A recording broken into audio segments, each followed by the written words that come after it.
everybody, I'm Natalia Bonner. Welcome back. I am so excited to be here today and share another really awesome quilt with you.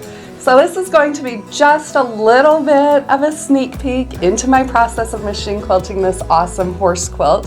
If you do want to see more of my process, more start to finish custom machine quilting, kind of how I plan out and decide how to quilt this quilt plus tons of other quilts, make sure you do check out the Piece and Quilt Academy.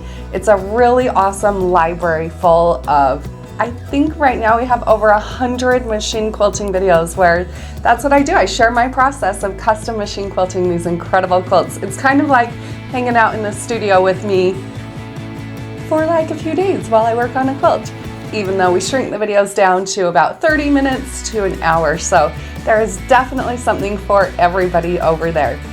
On this awesome horse quilt, when I looked at this quilt, that background just screamed wood to me. I knew I needed to quilt something there to give it kind of the look of wood. So I had a lot of fun. I started out by marking out some straight lines to create like my boards, my defined spaces. And then in today's video, I'm going to be sharing how I quilted this fun wood grain pattern through this whole quilt. So a few things before we do hop over to my machine and start stitching. I'm always sharing all of my quilting using a Gamble 22-inch machine. This is hand-guided quilting, and I will be stitching in the stitch regulated mode with my stitch length set at 13 stitches per inch. I do change my stitch length every once in a while, just depending on density, designs, how I'm feeling in the moment. So that's definitely something I do recommend playing around with. See what works best for you. The thread that I'm using here today is so fine on the top, and then I am trying out, or I have been using, the new bobbins from Superior Threads. They're these cool pre-wound bobbins. I actually have had a love-hate relationship with pre-wound bobbins over the years, but when I ran into these ones, I totally fell in love. So you can check them out over on our website, pieceandquilt.com. The threads that I'm going to be using here on the horse, I've actually got a few different colors of threads.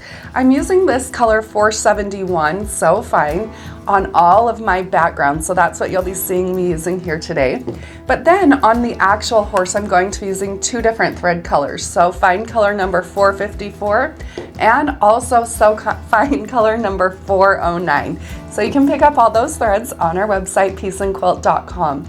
The batting that I'm using here today is one that my client Heather did provide for her quilt, and it's a nice low loft blend batting. All right, friends, let's hop over to my machine and let's get stitching. This incredible horse quilt is one that was pieced by my client Heather, and the pattern name is Unicorn and Horse Abstractions, designed by Violet Craft. So let's start out with a couple of images of this quilt after my machine quilting is all complete. Here you can see how in that whole background I added that wood grain design, and I just love it. But to really give it the look of the wood grain, before I loaded this quilt on my machine, I did lay the quilt out, used the blue Mark Be Gone marker, and defined my spaces. I really want them to look like wood planks, so straight lines with small spaces that are 1/2 inch apart to really create that illusion. A couple of things you'll notice here, I do have this quilt loaded on my long arm quilting machine sideways. I chose to do this because these are long wood strips, and I felt like it would be easier to quilt them sideways going across my machine instead of breaking them up if I had loaded the quilt on the machine the correct way, even though there's not technically a correct way. So this is something that I do often do in my quilting. Before I load the quilt on the machine, I'll look at it and determine, would this be easier to quilt or more appropriate to quilt if I actually loaded it on the machine and quilted it sideways. Once I've loaded it on, then it's time to start quilting. So for this wood grain design, you can see here that I start out and quilt along that marked line. It's a little bit difficult to see because it's a blue marking on the blue fabric, but if you look closely, you can see that I'm first stitching right along that blue marked line.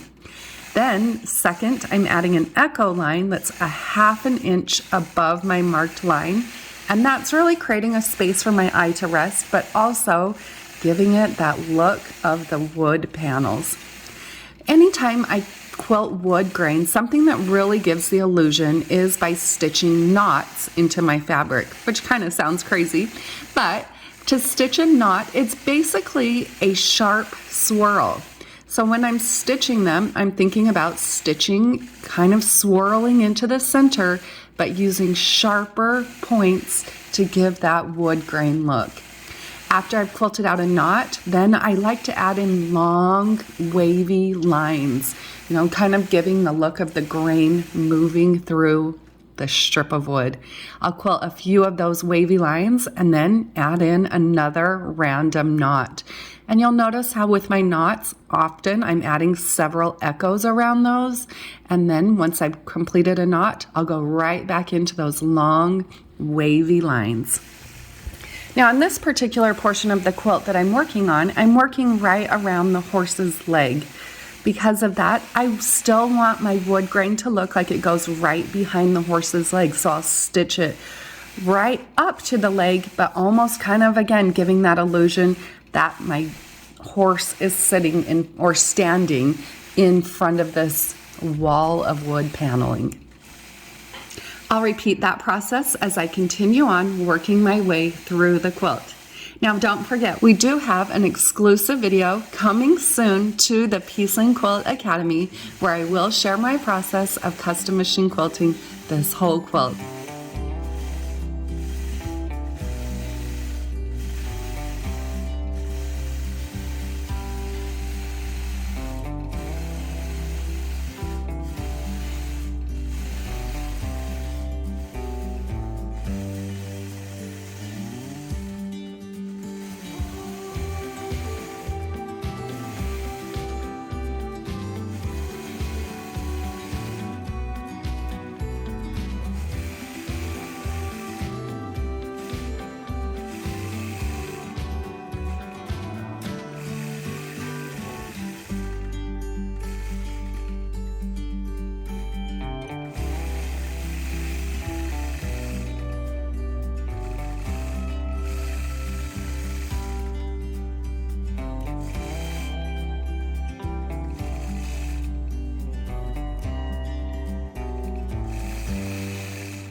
I hope you all found some awesome inspiration and used the concepts that I've shared here on your own quilts. Make sure you share what you're working on over in the Piece and Quilt Show and Tell Facebook group. Here's a few more images of this awesome quilt as I was quilting and then once I finished my machine quilting. Have a great day, everybody.